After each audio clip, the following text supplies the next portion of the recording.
All right, so we are in Greensboro and we're gonna be doing some engineered wood floor. And I just wanna kind of show you what we got going on. So the owner did not want to replace the wood floors. They just wanted to kind of spruce them up as best we could.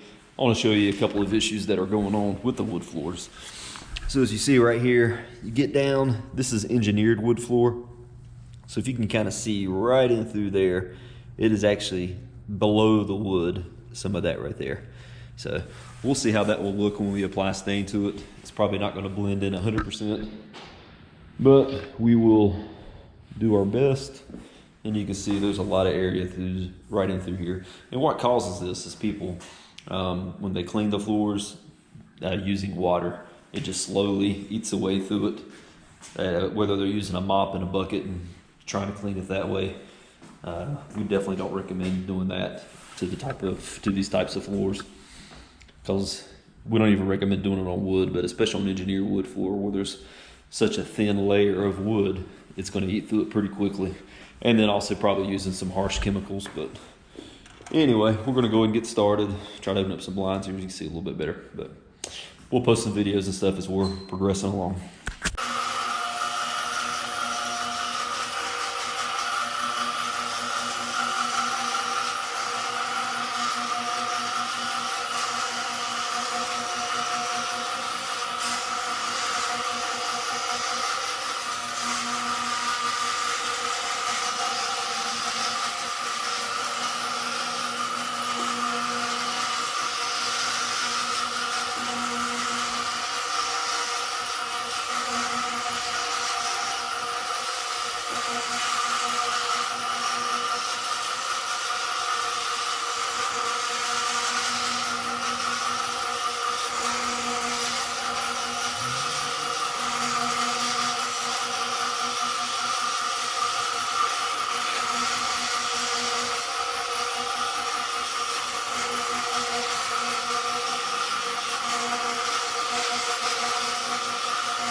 Finished. We're all done with the stain anyway. I just want to kind of show you what we did. As you remember coming through here, just so many light spots were rounding through there. And so what we did was we did some stain, added some water-based stain to those areas, and now we're about to put the finish on. And as I pointed out earlier, kind of these dark areas right in through here, that's where the actual wood was missing on those engineered floors.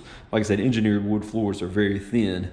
And so once you get past a certain layer, the wood's going to be gone. So anyway, you can't fix that unless you obviously replace the boards. And the homeowner didn't want to do that. He just wanted to get as much life out of these as he could. So that's when we came in and we're doing the color correction on the wood floor. And like I said, it's not going to be perfect, but it looks a lot better than what it did. So we're about to put the finish on, and we'll do a video here in just a few minutes to let you see that. All right, so we are all finished. You can see just how much better these wood floors look. I mean, night and day difference. I mean, as you saw in the first of the video where I talked about some of the spots where there was actually wood missing. And so that was kind of an issue with how the stain would blend with it. And again, it's not perfect, but it looks a lot better, as you can see. Coming right in through here was probably one of the worst areas. And adding stain to it just made it look a lot better. This is a rental property, and the owner Obviously, he didn't want to spend the money to replace all the wood floors, but he also wanted it to look good for the next tenant, and so that's why we came in and just, just added that color correction and then abraded them and put some new finish on them. And again, this makes them look a lot better. It'll get a couple more years out of these floors. For the next tenant, however long this one stays in and move out. But anyway, we're gonna put the second coat of finish on and then we'll be done and be out of here. All right, putting the second coat down. You can tell this looks a little bit shinier till it dries, but this is the second coat going down.